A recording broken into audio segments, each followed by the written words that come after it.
Good morning.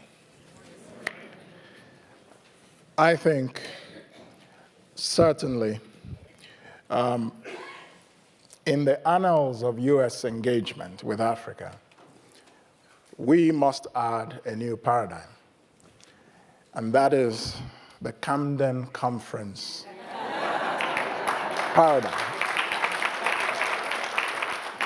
The Camden Conference citizen diplomacy paradigm, in which, for one of the first times, and I've been around the block, you have authoritative African voices interpreting Africa to the United States.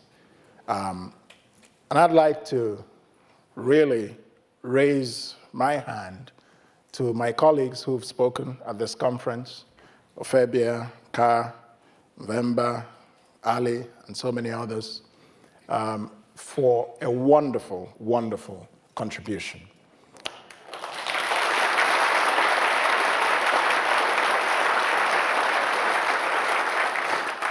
And so my duty this morning, humbled as I am by their outstanding performance, is simply to wrap up what they have said. I have been around, I speak publicly around the world, and very often it is said to me that I am very good as a public speaker. But, after attending the conference here at Camden, I must say that I'm one of several good public speakers, assuming it is true. But anyway, more seriously, I'd like to really just thank the Camden Conference organizers. I will not go into details. It's been a great conference. I thank them very much. I thank my host, Jane Hartman. And I'd just like to say, as we say in Nigeria, when we don't want to repeat what everybody else has said in terms of preambles, all protocols observed. This morning, I'm going to be talking about foreign investment and economic diplomacy in Africa. And, but I will start with a more general discussion that is very important for an accurate understanding of foreign investment in Africa. And that discussion begins with the concept of globalization. That's the concept, that's the context in which economic activity in the world today takes place. And if you don't understand globalization, if you don't engage with globalization, and if you don't take advantage of the opportunities of globalization, you are not going to be able to achieve prosperity. Now, Ofebia told you about my book. Permit me to tell you about the book one more time. The reason I will tell you about my book is because it is really very important that you read the book. And it's not because I wrote it. That's just a coincidence. But as I was saying, Africa is very rarely interpreted to the world authoritatively by Africans. Very rare. It's always somebody else writing about the continent, speaking about the continent, and so you don't get the African, the real, true African perspective that I think we have seen at this conference. And so Emerging Africa was my humble attempt at a contribution to this discussion about the new Africa, which is what we're discussing at this year's Camden Conference. So I just thought I'd mention it one more time. But the book discusses globalization, it discusses foreign aid, discusses capitalism as a context in which Africa is trying to seek its prosperity, discusses finance, foreign investment, innovation and technology, and Africa's relationship with the international economic order, international institutions like the IMF and the World Bank and so on, and discusses a number of other subjects as well. But globalization is the context. And what's globalization? That's the process of increasing interconnectedness of what we know from history to be previously well-demarcated nation states. That's globalization. It is driven largely by technology. And so today we sit in our homes, in our televisions, everybody in Africa, every woman and her aunt, every man and his uncle has a mobile phone. Africa has the greatest mobile phone penetration on Earth. There are about 600 million cell phones in the continent, in a continent of about 1 billion people, 600 to 700 million cell phones. And 140 million of those cell phones are in Nigeria. Now, the cell phone has brought about a lot of interconnectivity. And because of this, a lot of people in Africa and a lot of people around the world who are observing Africa have assumed that Africa has arrived. Because Africa is now more connected with the world. More people are on Facebook in Africa, more people are on Instagram, and all these things, and the cell phones. But a lot of people have not asked themselves the question, who is manufacturing the cell phone? For me, that's the question that matters. Who's selling you the cell phone? And so the point is that globalization has made Africa a market. And because of that, a lot of people think that Africa is rising. I'll come to the point about Africa rising specifically. So globalization is an important context in which we must look at Africa. And as I was saying, technology is the chief driver. Now, but we need to know that globalization has drivers, it has passengers. Who are the drivers? The drivers are here in Camden, Maine. They are in Tokyo. They are in Beijing, in Shanghai. The passengers, a lot of them are in Abuja. A lot of them are in Lagos. Some are in Kinshasa, and so on. Globalization is not benign in its intent. It's not agnostic in its belief. That is to say, it is not an altruistic concept at all. Globalization has an agenda, and there are people who are driving it. I'm not saying whether it's good or bad.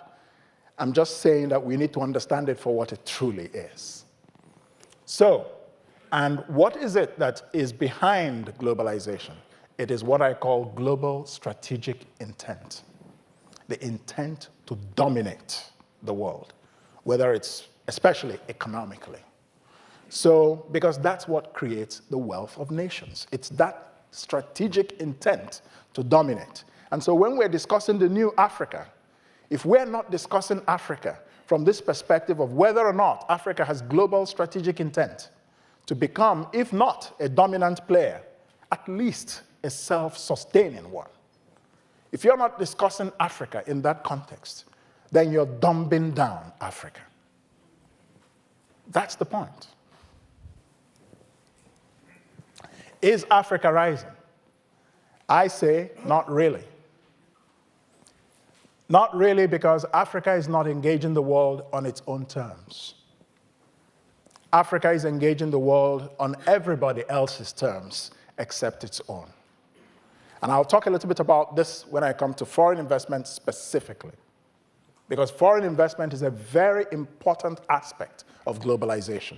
Globalization has two economic dimensions that are overarching. The first is world trade, and the second is foreign investment. So that's why there's a very strong link between globalization and foreign investment. Africa has embraced globalization uncritically.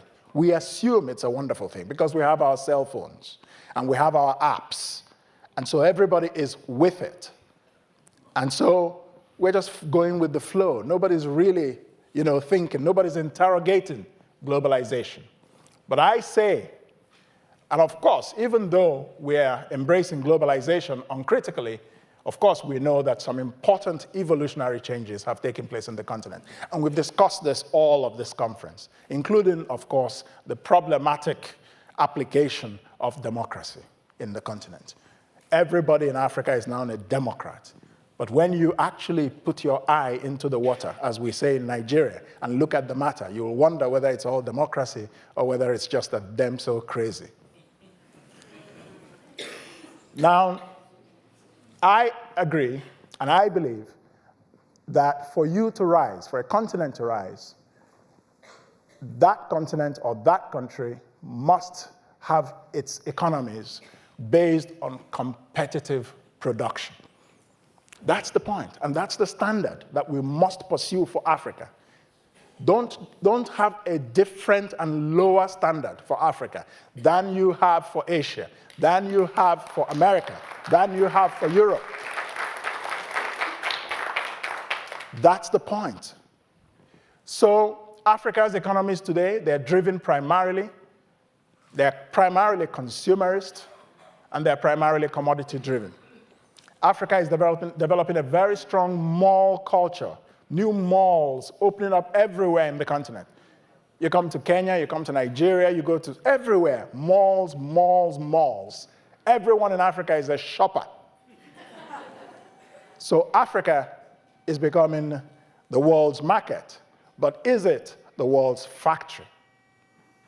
The world's factory is in China, and Africa is becoming the world's markets. And that's one of the reasons the continent today is facing a major downturn, because the factory is having some problems in China. And therefore, of course, the market will feel the heat.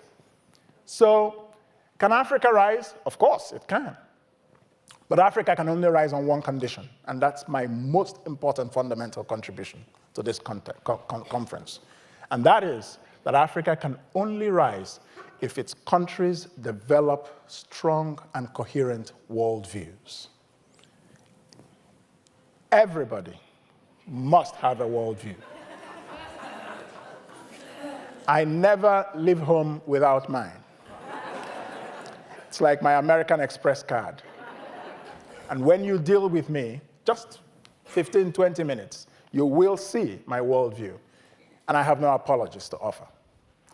That's the way that people can rise and be relevant in the world. You've got to have a worldview. Don't leave home without it. This, I believe, is the most fundamental aspect of Africa's development dilemma. The absence of a coherent, African-led, African-natured worldview. And some references have been made in discussions earlier here about, Carr talked about the need to go back into African history and so on and so forth. So this is very important. And what is a worldview? We all have it, but we actually don't think about it. We don't sort of go around thinking, well, this is my worldview. No, but we all have worldviews. We all have a way, each one of us, that we see the world. We have a fundamental set of assumptions that we make about life and about the world. And those assumptions help us to interpret the world, and they guide us as we move in the world. That's what a worldview is. It's a set of assumptions we have about the makeup of the world and how these assumptions create certain realities in the world. Now, it comes from the German philosophical concept of Weltanschauung. You might forgive my German. But that's a concept. Welt is world, and Anschauung means view. All great powers and civilizations, ancient or modern, are built on worldviews. Africa cannot be different. And so Africa cannot become great again. It was once great. And that's a different matter. That's history. But it's important that we remember that Africa was once a great civilization. But today, it's not what it was. Why?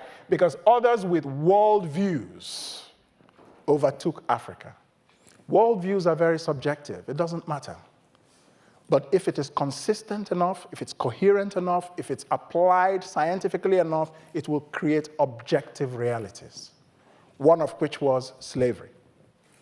The transatlantic slave trade was built on a worldview of racial superiority, and that worldview was applied to be able to sustain the economic emergence of the Western world, especially, the United States and some parts of Europe. Colonialism was an extension of that worldview. When slavery became unpopular, when slavery could no longer be sustained, the extraction moved to the point of extraction. You don't have to bring them here. You go there and take it and send it back. This is what worldviews do. And if you look at the West today, and you look at the East, which is China, you will see how the rise of each has been driven by a worldview. In China, their worldview is as follows, and it's based on some aspects of Confucianism, the main religion. Chinese have a very eternal view of time and space.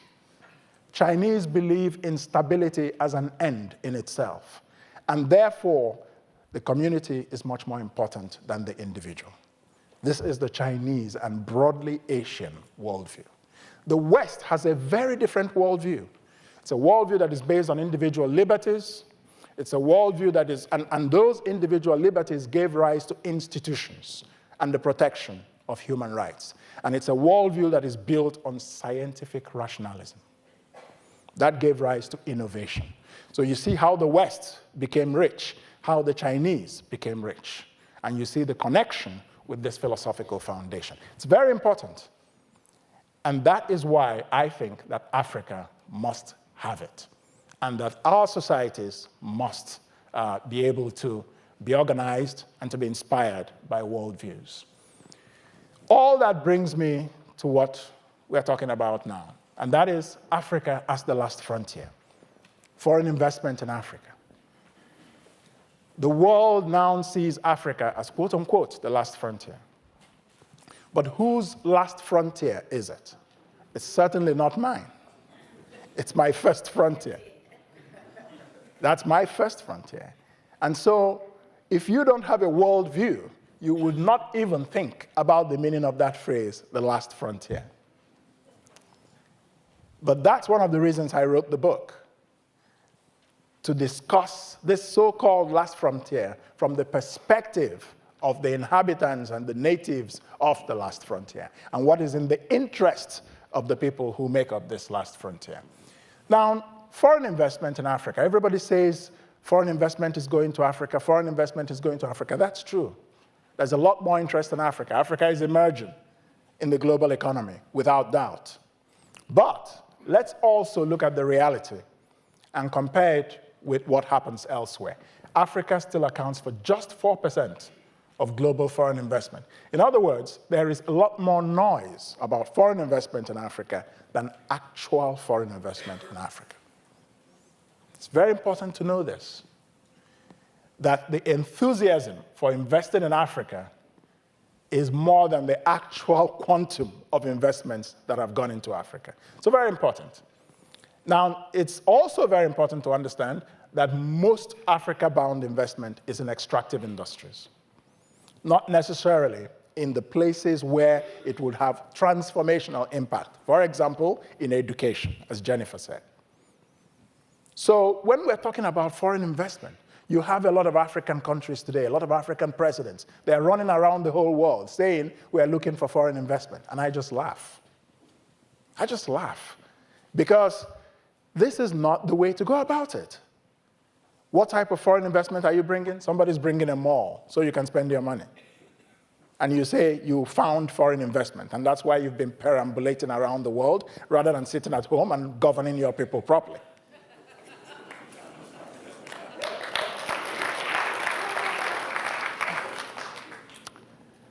Another very important thing for us to understand is that Africans themselves, and this is one of the new evolutionary changes, Africans themselves are now major investments in Africa.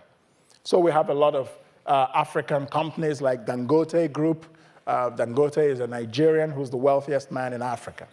And so he's invested in so many African countries now, manufacturing cement. He's not trading, he's manufacturing. So he's creating factories that employ people. Africans, and they're manufacturing things that are exported to the rest of the world. That's a good model.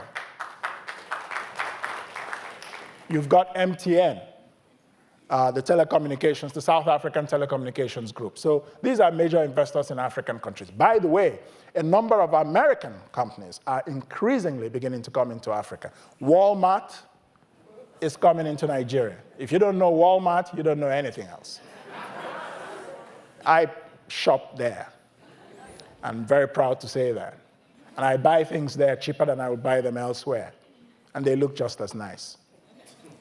So Walmart is coming into Nigeria. Kellogg's, you know, the food company, they're also coming into Africa in partnership with a Singaporean firm, Olam, and so on. And so many other American companies are now increasingly coming into the continent.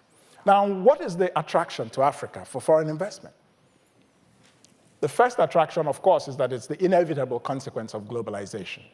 A British political philosopher in 1936, Frank McEachran, I think was his name, he wrote and said, "There are now no new markets," he said. "Short of opening up the moon, a limit has come to expansion." And it was seen as a very wise philosophical saying. 1936, he should be around today to see what's happening. And not only are we not talking about investment in Africa, we're now talking about space colonies. So the imagination of man is really very powerful, and you should not put limits on it.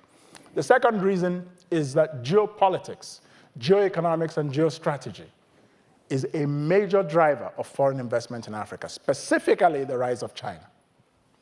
The rise of China is driving a lot of interest in Africa because the West can now see how China has outflanked it in terms of geostrategy and geoeconomics.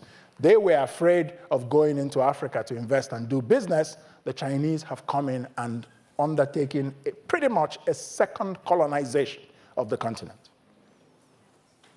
And what's all that based on? Raw materials, natural resources. Africa has had foreign investment for a long time, 500 years to say the least. It just depends on what you're talking about. But when you look at it very carefully, it's all about the political economy of extraction. So geostrategy, China is dominant in the continent. America is playing catch-up. Europe is now playing catch-up. So that's a very important reason. Some people invest in Africa because it has a low correlation to the rest of the integrated world economy. So it can be a hedging device for a hedge fund manager. If you're a wealth manager, and I'm sure there are some of them here, some of which have sponsored this conference, and you want to hedge, you might want to look at Africa because its cycles are different from the cycles of the rest of the world. So some people invest in Africa for that reason. Very important is that there are great returns on your investment. If you are an investor, you want to make money. You're not an NGO. You are in business for profit. And the greatest profits for those who are not faint of heart are actually to be found in Africa. The typical returns on investment in Africa are about 30%. And that's very high compared to everywhere else in the world. The global financial crisis was a very important reason. Western markets became saturated, and so there was a new move to other markets, new frontiers, last frontiers. Natural resources, huge importance. Large and growing populations equal markets. Africa is 1 billion, it's growing. It's the most, population-wise speaking, the fastest growing continent in the world is Africa. And so that's business for a lot of people who are thinking ahead about their products and where to market it. And then, of course, we have increasing political stability, although, of course, we have had some problems. But broadly speaking, the continent is now much more at peace than it once was. So just a chart to illustrate where things are. This is foreign direct investment inflows by region between 2012 and 2014. So here we see developing Asia, which has had the highest inflows of foreign investment. There we see Europe, we see Latin America and the Caribbean, we see North America, then the transition economies, and then Africa here. So even though there is a lot more investment than there used to be, it's still very small compared to the rest of the world. And I think this is very important for us to know.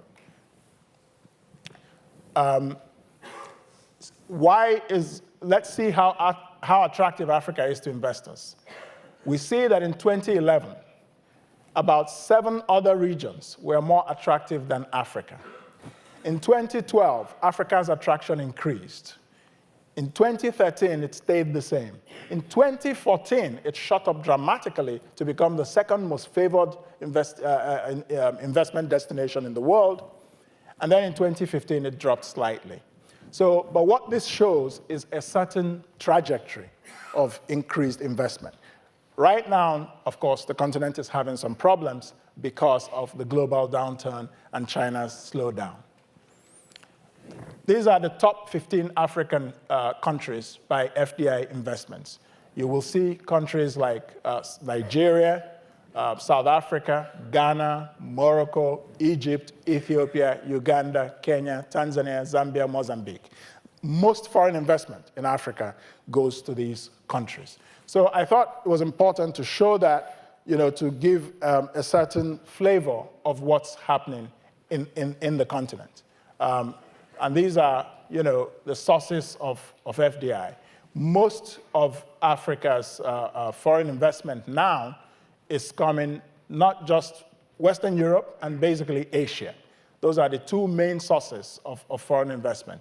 And Africa itself, of course, as I said. So Western Europe, Africa, and then Asia Pacific. North America is 4th in terms of sources of foreign investment in the continent. And these are the top industries. Really, the biggest industry receiving foreign investment is in the technology, media, and telecommunications space.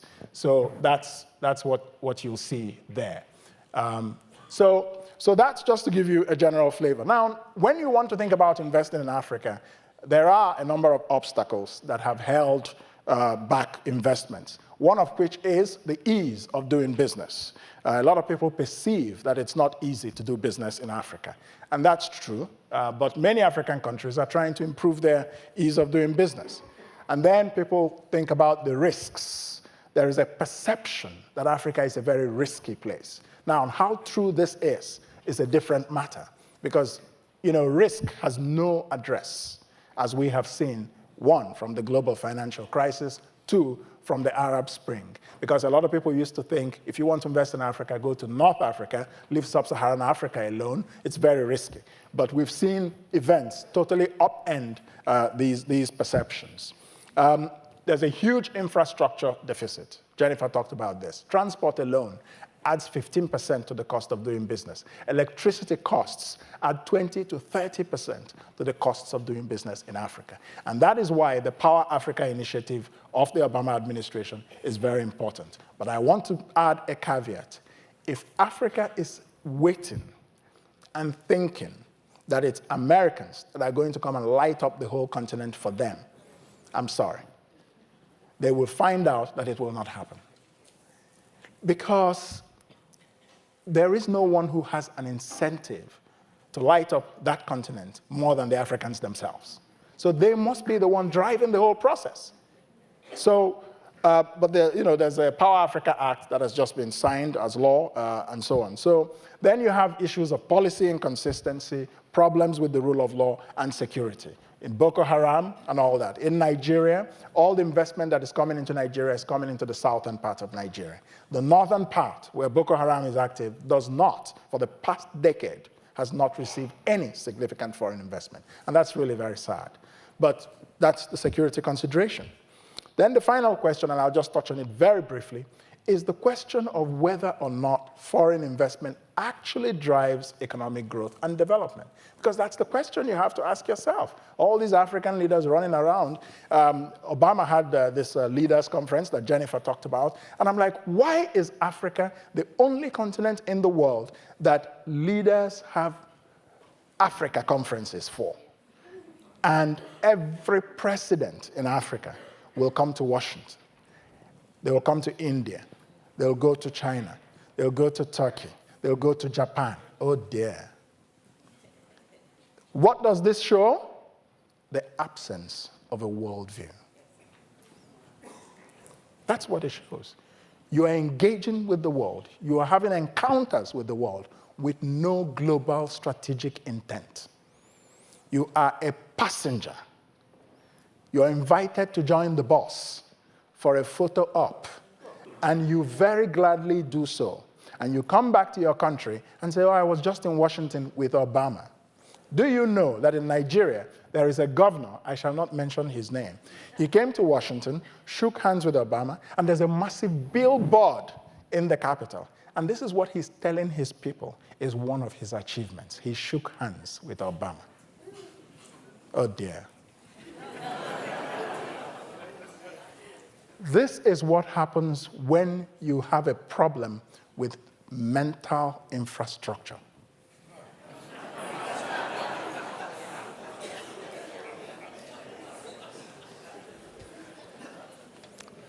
Don't get me wrong, there's a lot that's going right. But we need to examine fundamentally the basis on which we claim that Africa is rising. Nobody has a greater interest in that self-examination than us. Socrates said, the unexamined life is not worth living. So I think it's for us as Africans to begin to redefine this debate and to engage with our partners as we redefine the debate and to say, these are the things that we want. And how is our partnership with you going to help us to achieve these things? There are a number of other things, but I shall not go into them because time is upon us. But I just think, and we will discuss them during the panel, but I just want to round off by saying, let's just take a whole new look at this new Africa thing. And in that context, congratulate once again the Camden Conference. Because there are very few conferences that will give us the opportunity to discuss it as we have discussed it here. And so you should take credit for whenever we come to the real new Africa, which we are hoping to build. But that new Africa must be based on the fundamental understandings that you cannot leave home without. That you've got to have a view of the world, you've got to have an agenda, you've got to have a plan. Life is just not a series of accidents. And that a photo op with Obama is nice in your living room, it's nice for your children, but don't go back to your country and say that this is your achievement. It just makes you look foolish. I just can't believe this. I mean, I drove through this capital and saw this huge thing. And the guy goes around prattling all over the place. I was in Washington, I met with Obama. I'm like, oh dear. That's what we don't need. And the worst thing about it is that this guy, I shall not mention his name, is having dreams of becoming the president of Nigeria. Heaven forfend. Thank you.